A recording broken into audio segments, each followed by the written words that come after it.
could start. Can you please reserve your questions at the end of my lecture? Mag-record lang kasi ako. Okay lang? Thank you.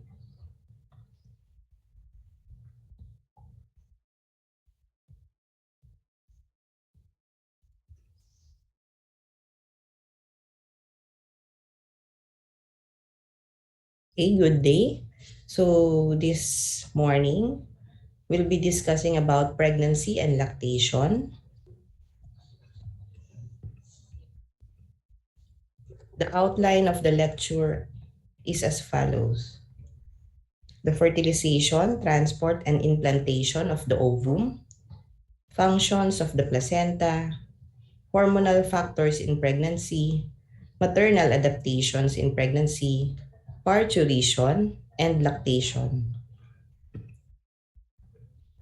Flash before you is the ovarian and endometrial cycle, as well as the other hormones involved in the female reproductive system. The first part of the graph is already discussed by Dr. Olivar. So we'll proceed on the second part. So as you can see on the graph, if the ovum becomes fertilized, a new sequence of events called gestation or pregnancy will take place. And this fertilized ovum eventually develops into a full-term fetus. So the purpose of this lecture is to discuss the early stages of ovum, the development of which after fertilization, and then to discuss the physiology of pregnancy. While still inside the ovary, the ovum is still in the primary oocyte. Just shortly before it is released, the ovum, its nucleus divides by meiosis, and a first polar body is expelled from the nucleus of the oocyte. On this stage, the primary oocyte will become the secondary oocyte. During this process, each 23 pairs of chromosomes lost one of its partners, which becomes incorporated in a polar body that is expelled. This secondary oocyte is ovulated in the abdominal cavity and then will enter to the fimbriated end of the fallopian tube. So before the sperm can enter the ovum, the sperm should first penetrate the multiple layers of granulosa cells. And these multiple layers of granulosa cells is called corona radiata. And then the sperm will bind on the zona pellucida. And once the sperm has entered the ovum, the oocyte divides again to form the mature ovum. In the meantime, this fertilizing sperm will actually have changes on its physical appearance. Its head will swell, and this will now form the male pronucleus. Later, the 23 unpaired chromosomes of the male pronucleus and the 23 unpaired chromosomes of the female pronucleus align themselves to form a complete complement of 46 chromosomes in the fertilized ovum. So after fertilization has occurred, an additional 3 to 5 days is needed for this fertilized ovum to transport in the remainder of the fallopian tube, going inside the uterine cavity. This transport is affected mainly by a feeble fluid which causes the current inside the tube resulting from the epithelial secretion. Plus, the action of the cilia, if you could still remember in your anatomy, that fallopian tubes are ciliated. This cilia will facilitate the transportation of the fertilized ovum because cilia will actually has a movement which beats towards the uterus. Aside from those two that I've mentioned, the fallopian tube is freely movable. It has weak contractions too. This may also facilitate the aid of the passage of the ovum. So this delayed transport of fertilized ovum through the fallopian tube will actually allow several stages of cell division to occur. Now, the fertilized ovum will have 100 cells, and that is now what we call the blastocyst. The blastocyst is the one being implanted at the posterofundal area of the uterus. So before implantation, the blastocyst obtains its nutrition from the endometrial secretion, which is what we call the uterine milk. So the blastocyst implants in the endometrium on about 5th to 7th day after ovulation. The blastocyst has trophoblast cells on its periphery, which will secrete proteolytic enzymes that causes the digestion and liquefaction of the endometrium and will cause the implantation. So mainly, implantation results from the action of the trophoblast cells found in the periphery of the blastocyst. Again, it has the capacity to release or produce proteolytic enzymes that would digest and liquefy the uterine endometrium.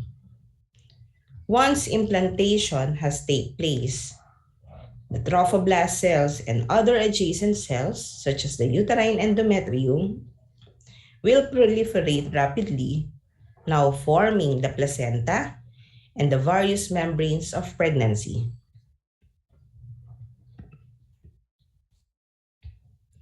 So for the early intrauterine nutrition of the embryo, corpus luteum and trophoblast cells are very important. The corpus luteum secretes large amount of progesterone, which converts the endometrial cells into a large swollen cells, which contains extra quantities of glycogen, proteins, lipids, and some necessary minerals for the development of the conceptus.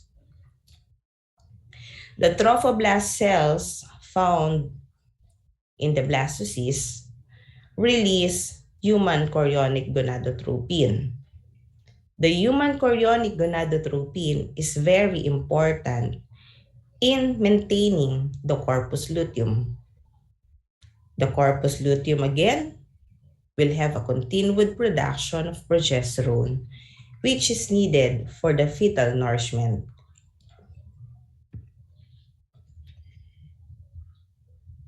So while the trophoblastic cords from the blastocyst are attaching to the uterus, blood capillaries grow into the cords from the vascular system of the newly forming embryo. About 21 days after fertilization, the heart of the fetus will now begin to pump. Simultaneously, blood sinuses supplied with blood from the mothers develop around and outside the trophoblastic cords. Now, these trophoblast cells send out more and more projections, which becomes the placental villi, into which fetal capillaries grow. Thus, the villi carrying fetal blood are surrounded by sinuses that contains the maternal blood.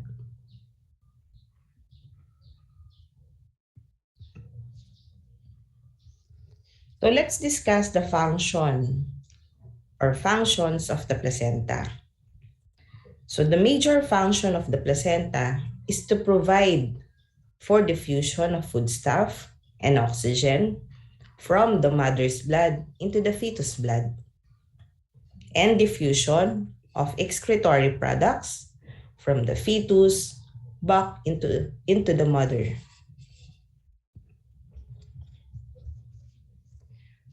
So let's talk first about the diffusion of oxygen through the placental membrane. It has almost the same principle with the diffusion of oxygen through the pulmonary membrane. So oxygen passes through simple diffusion driven by an oxygen pressure gradient from the mother's blood to the maternal blood. So look at this. The maternal blood has higher oxygen pressure as compared to the fetal blood. Because of the oxygen pressure gradient, this would facilitate this simple diffusion of oxygen from maternal blood to the fetal blood. Flash before you are the factors that enable the fetus to deliver enough oxygen to its tissues.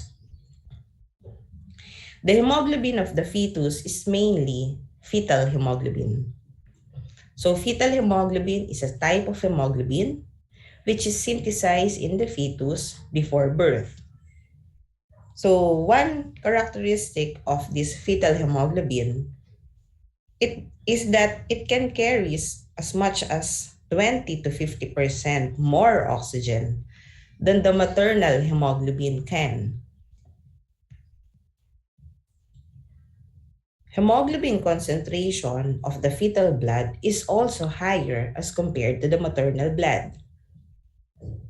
Likewise, okay, in the fetal circulation, they follows Bohr effect. So Bohr effect means that the hemoglobin can carry more oxygen at low PCO2 level than it can in the high PCO2 level. So if you would remember, the fetal blood entering the placenta carries large amount of carbon dioxide.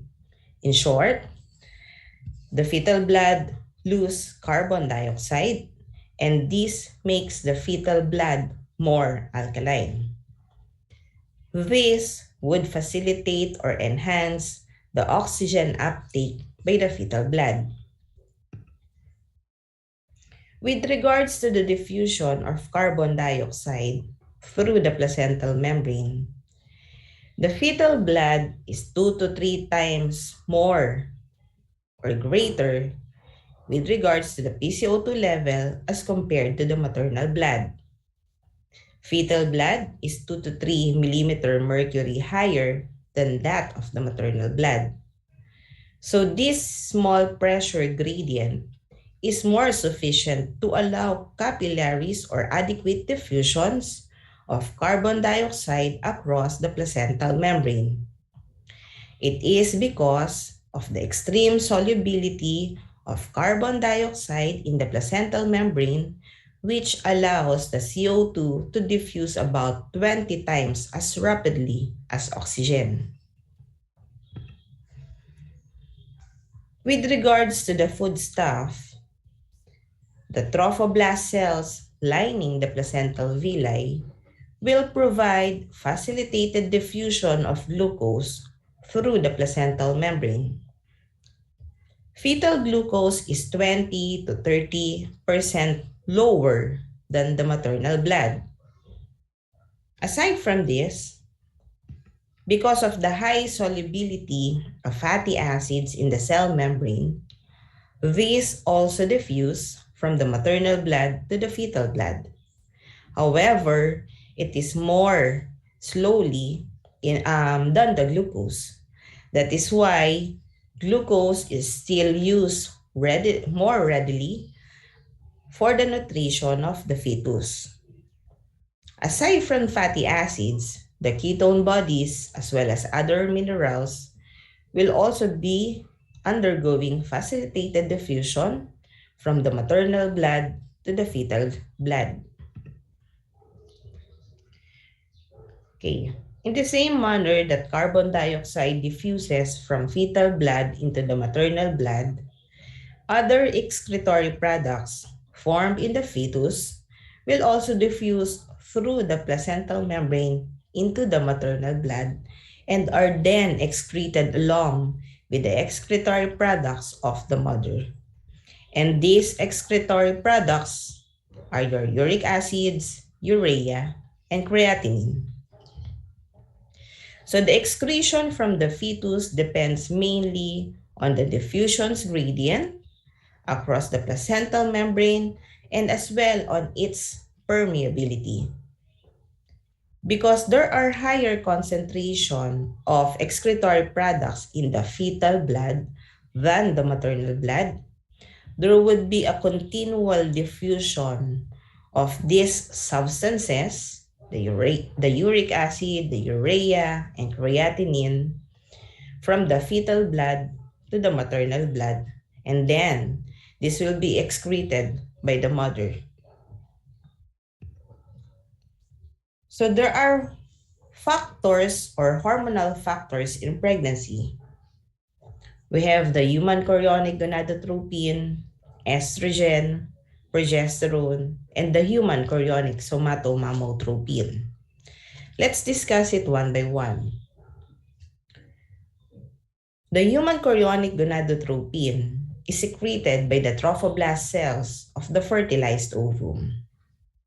The HCG level could be determined in the maternal blood at 8 to 9 days after ovulation.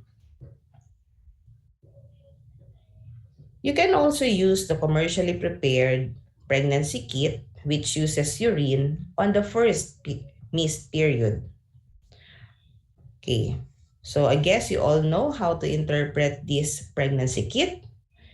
If there are two lines, if both the control and the test has red line, it means the patient is pregnant. If only the control has red line, one red line is noted, it means that the patient is not pregnant. However, if both the control and the test, or if only the test has red line and the control does not have red line, it means that the test is invalid.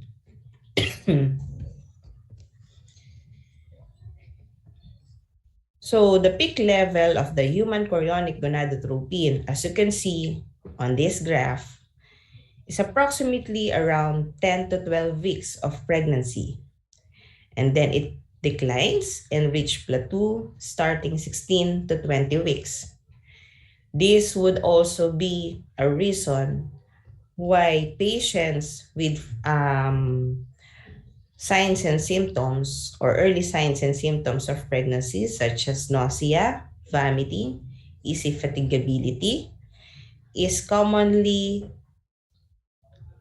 appreciated or commonly manifested on the first trimester of pregnancy. These signs and symptoms of pregnancy, okay, could be secondary to the high level of human chorionic gonadotropin.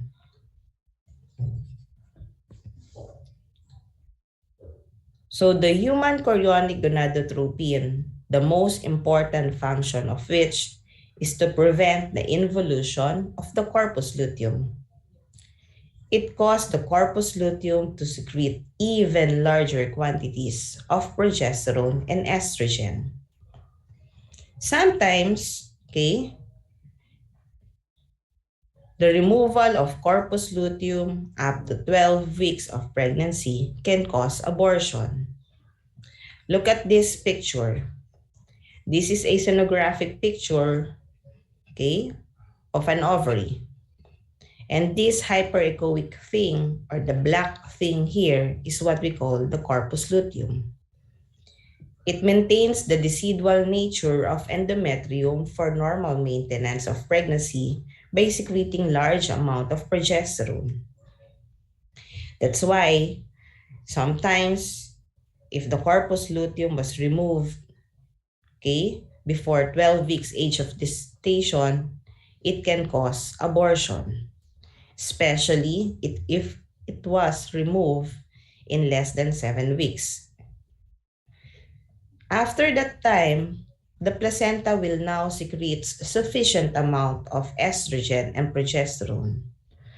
So after 12 weeks, placenta will now be the main source of estrogen and progesterone, which is important for the maintenance of pregnancy for the remainder of the gestation period.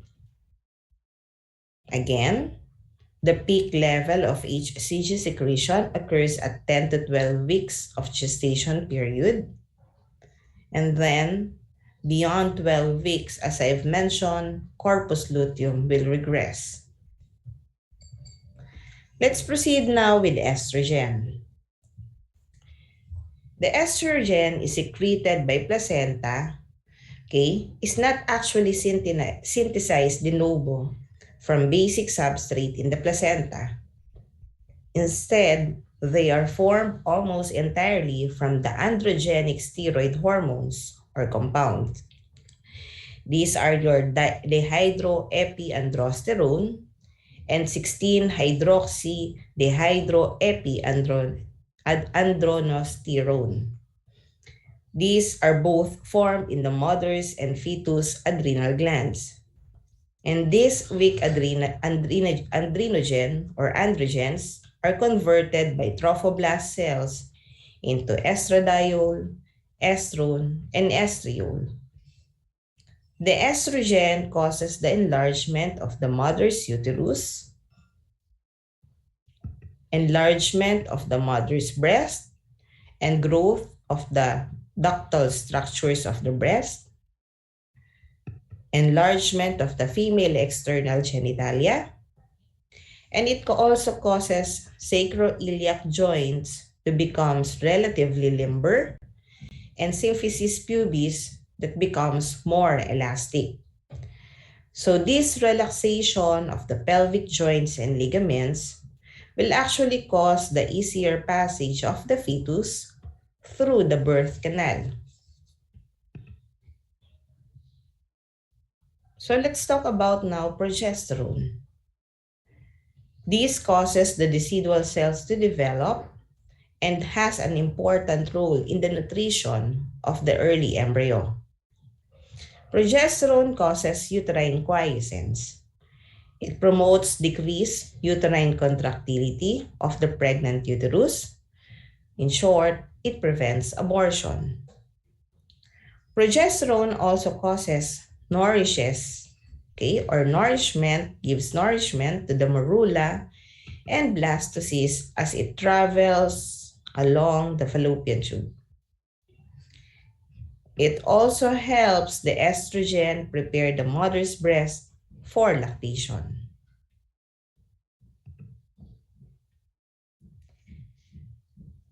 We also have human chorionic somatomammotropin.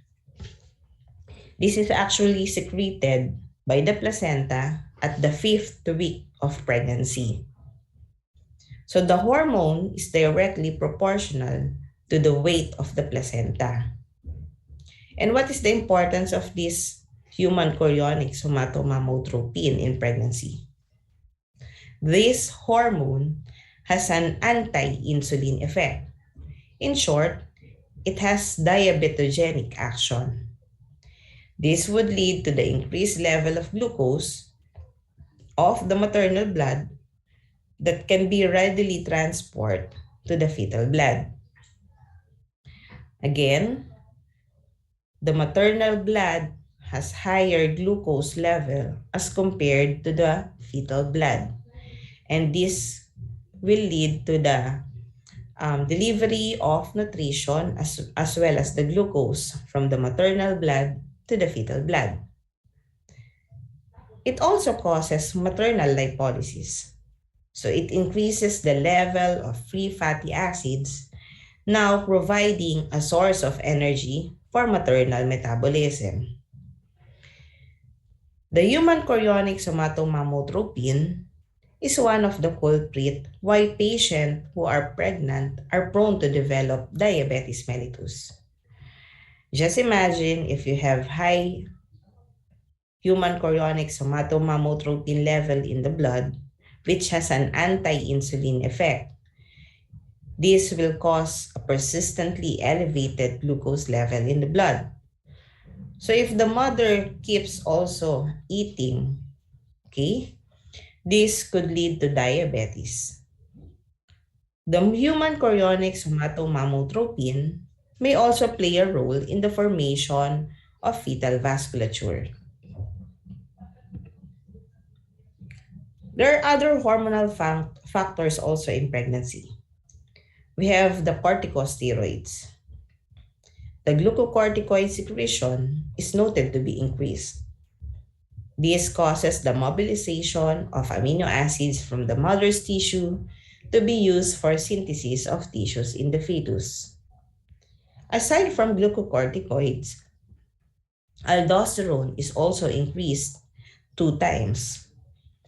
Along with the action of estrogen, aldosterone and estrogen increases water reabsorption that would lead to edema or increase in blood volume, and this effect could lead to pregnancy-induced hypertension.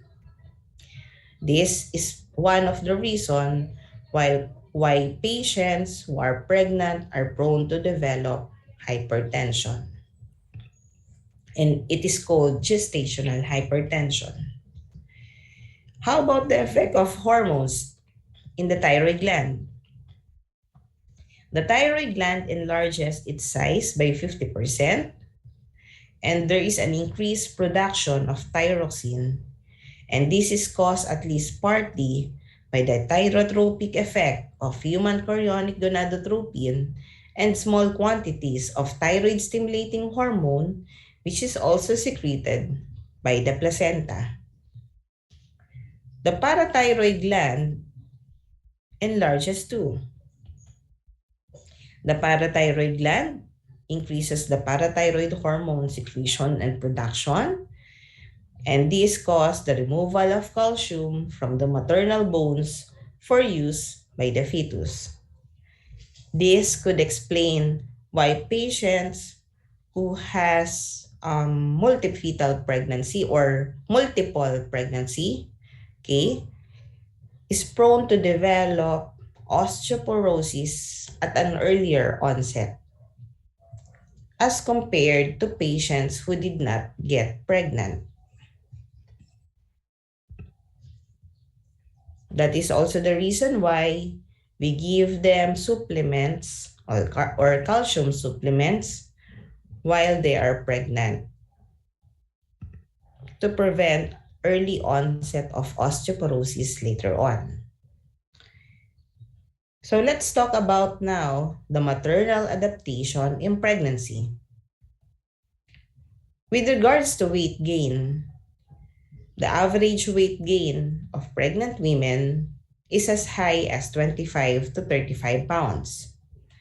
And the breakdown is as follows: 8 pounds for the fetus, 4 for the amniotic fluid, placenta, and fetal membranes, 3 pounds for the uterus, 2 for the breasts, 5 for the intravascular volume, and 3 to 13 for fats.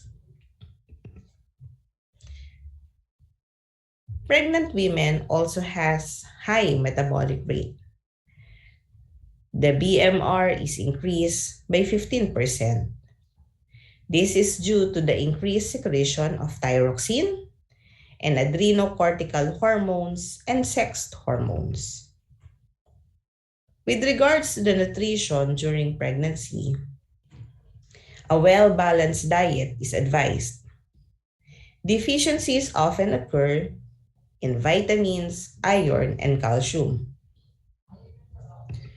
For the iron requirements, the total iron requirement of pregnancy is as follows. Pregnant women has an increased iron requirement during pregnancy because 1,000 milligrams is needed, okay, or additional needs for pregnant women. 300 milligrams is used for the fetus, 200 milligram obligatory losses, and 500 milligram is used for the increased RBC volume.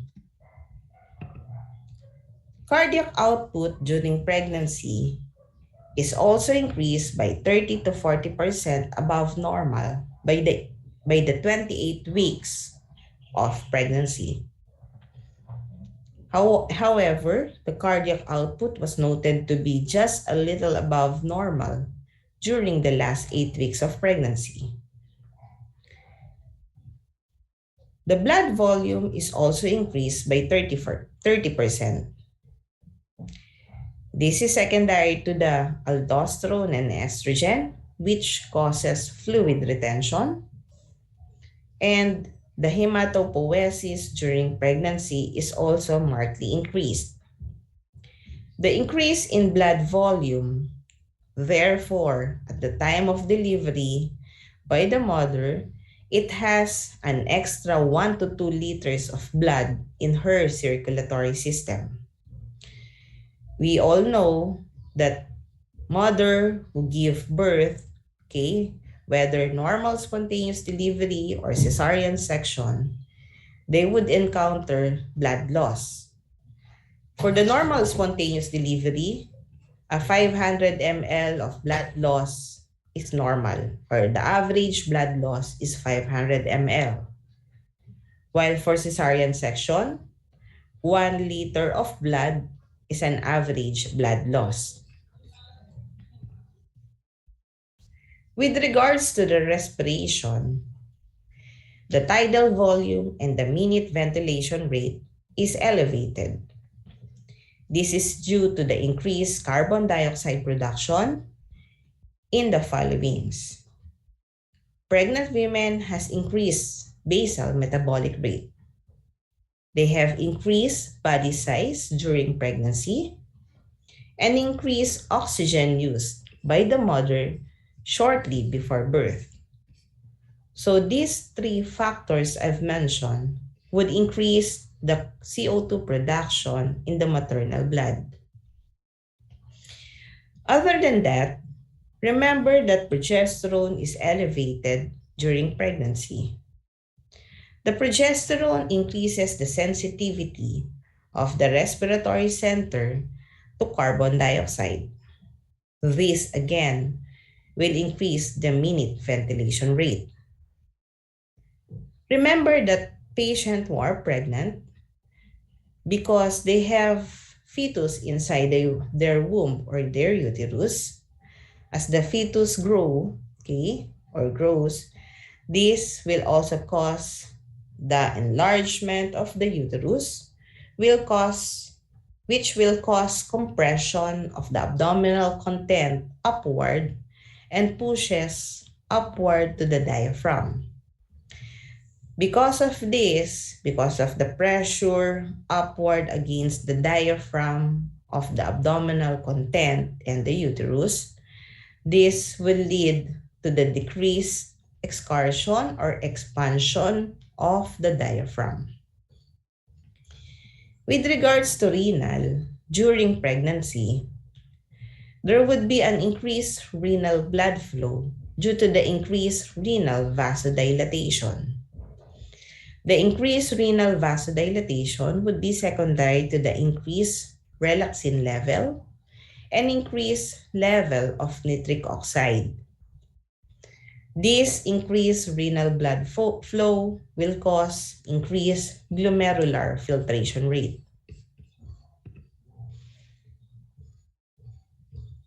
Let's proceed to the second to the last part of my lecture, the parturition.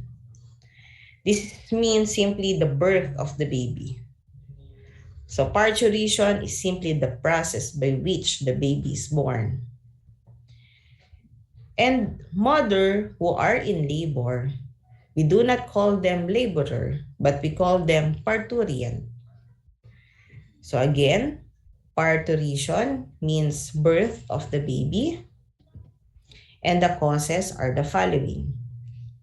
It could be secondary to the progressive hormonal changes that cause increased excitability of the uterine musculature and progressive mechanical changes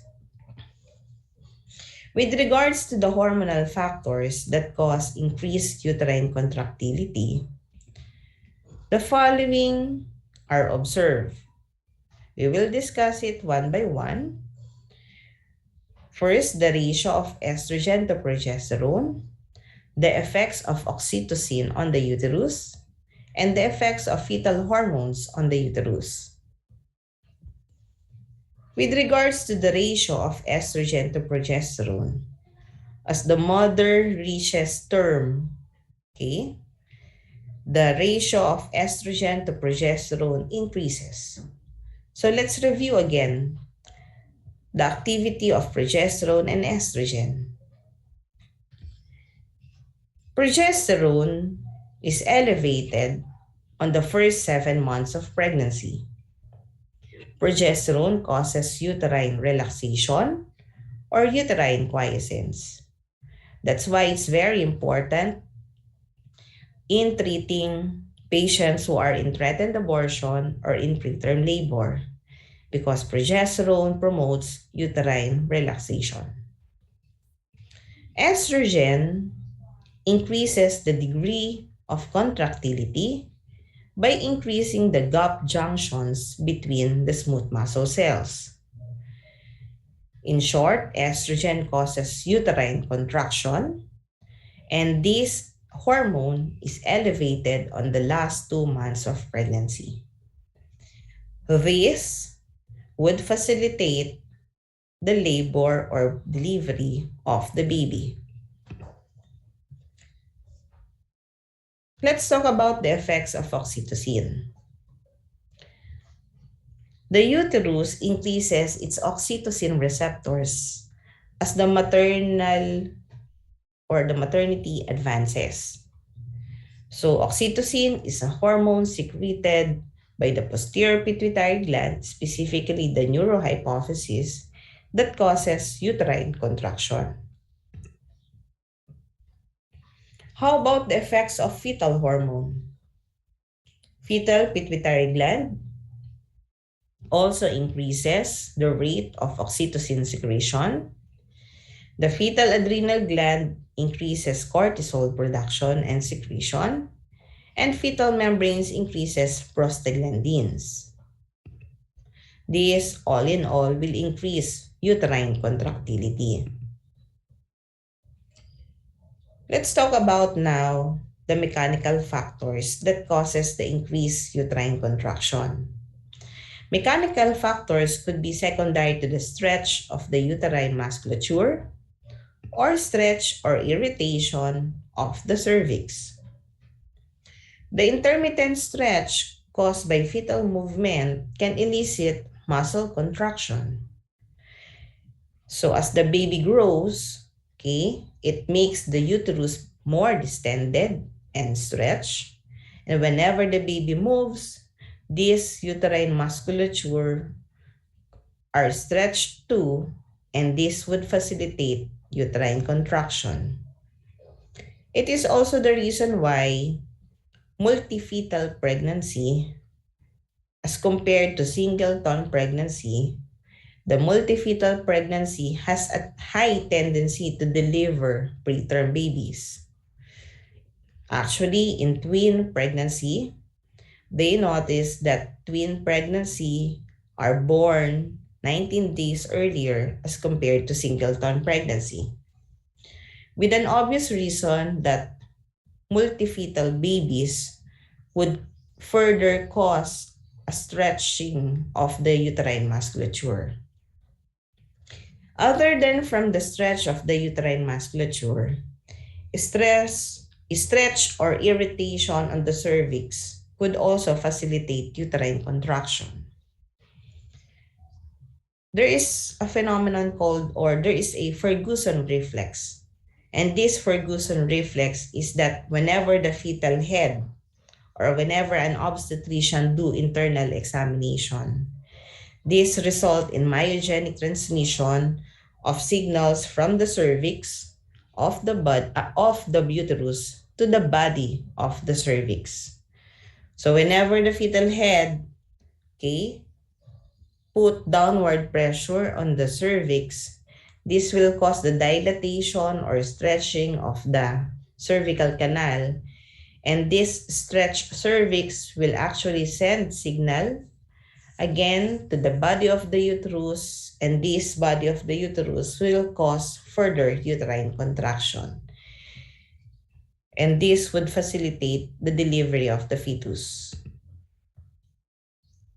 There are actually 3 stages of labor.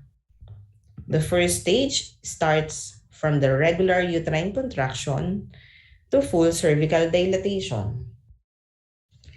The second stage begins from cervical dilatation or full cervical dilatation to the delivery of the fetus. And the third stage is from the delivery of the fetus to the delivery of the placenta.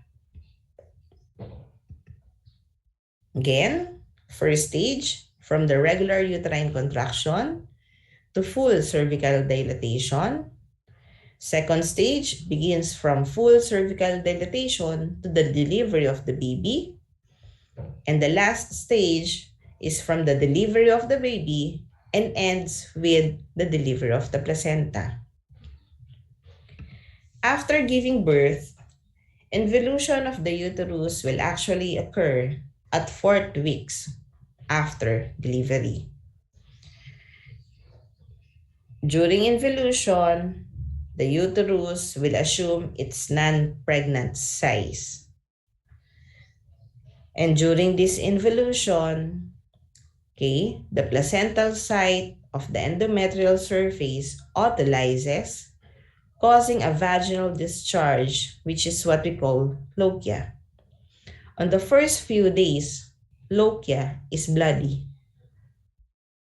And then, after a few days, this bloody vaginal discharge will become serous in nature, somewhat yellowish in color, and continuing for a total of about 10 to 14 days. So after giving birth, or even before giving birth, for the lactation, the development of breast begins to develop at puberty. This is, we all know, stimulated by estrogen. So let's talk the role of estrogen and progesterone with regards to lactation. Estrogen causes the growth of the ductal system and also increases the stroma of the breast. Progesterone causes the growth of lobules, budding of alveoli, and the development of secretory characteristics of the alveoli.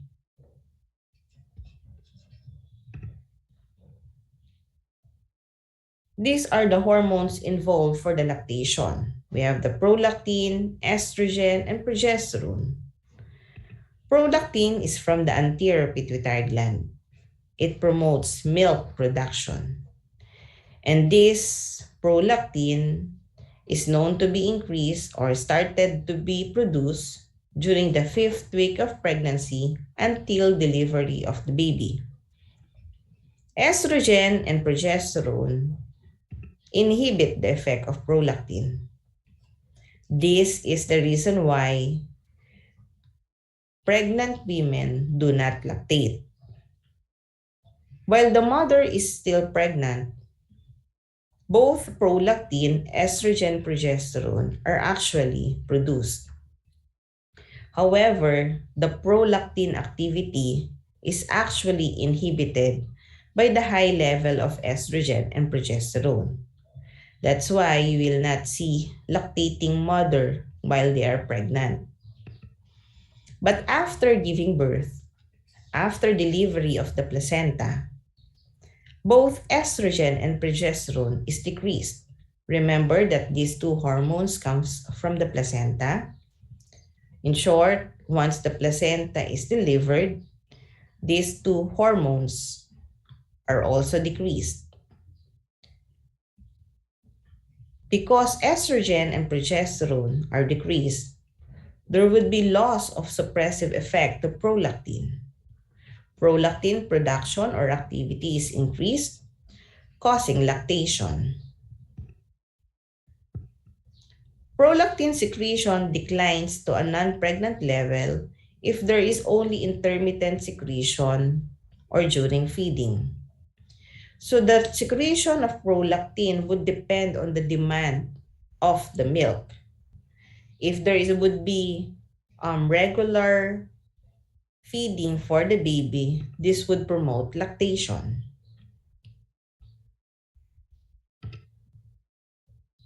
Dopamine is mainly inhibitory. So what's the importance of dopamine, Doktora? Dopamine is a catecholamine.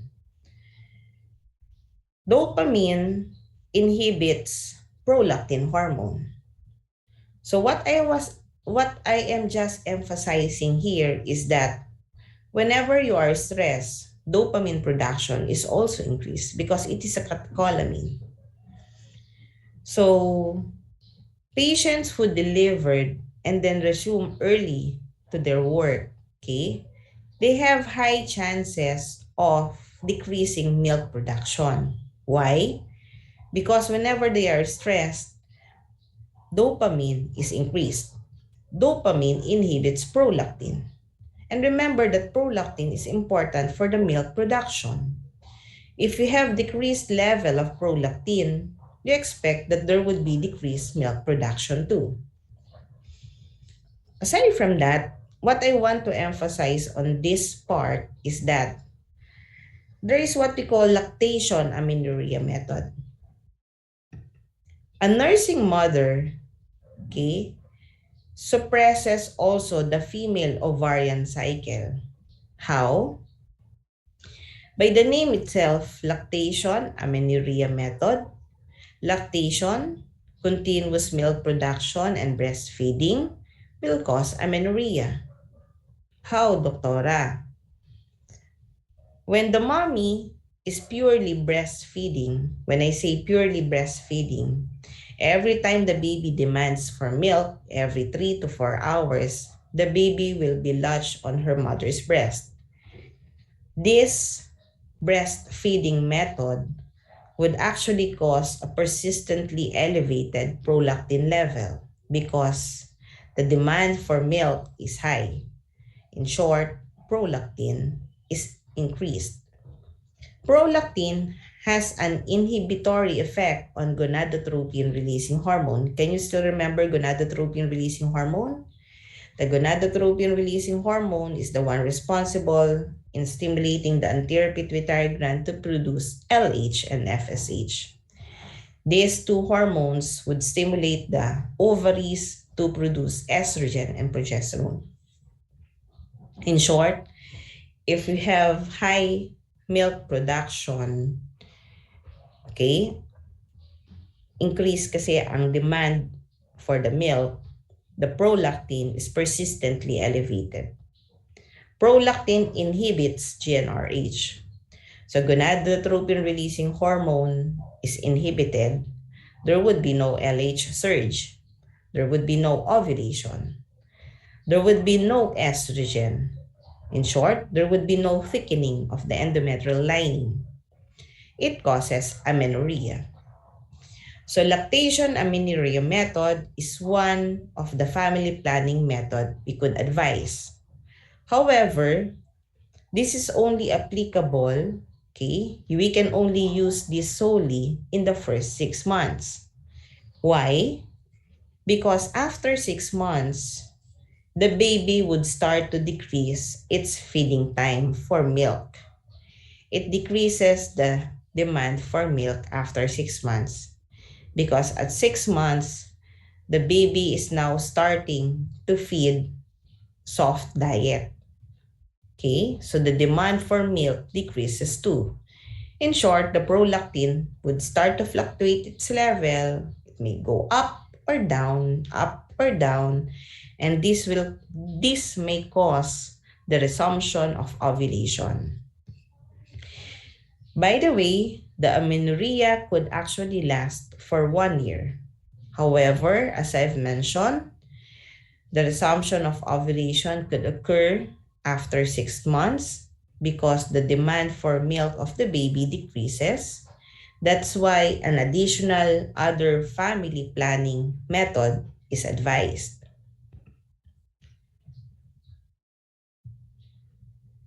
We're done talking about the prolactin. Kung yung prolactin is for the milk production, this one, oxytocin, is for the milk letdown or milk ejection. So the first cycle of the baby will send sensory impulses from the nipple to the spinal cord, and this would send signal to the hypothalamus to cause the secretion of oxytocin. Oxytocin will cause milk letdown by the contraction of the myoepithelial cells of the alveoli. So in summary, estrogen causes ductal growth, progestin for alveolar proliferation and differentiation. It also causes inhibition of the milk production and secretion during pregnancy. While prolactin promotes milk production, oxytocin causes milk ejection. So whenever the baby suckles the nipple, this will send impulses to the spinal cord, to the hypothalamus, and then these two hormones are secreted, prolactin from the anterior pituitary gland to increase milk production, and oxytocin is secreted from the posterior pituitary gland for milk ejection. This would be a continual process as long as the mother is continuously breastfeeding. So God cannot be everywhere, so He made mothers.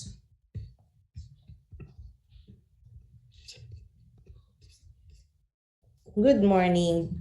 You want to turn on your cameras po? Do you have any question?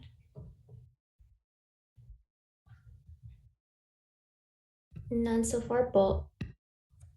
May gusto kayo itanong yung ibang classmates? Nan? Okay, thank you. You may have your breakfast.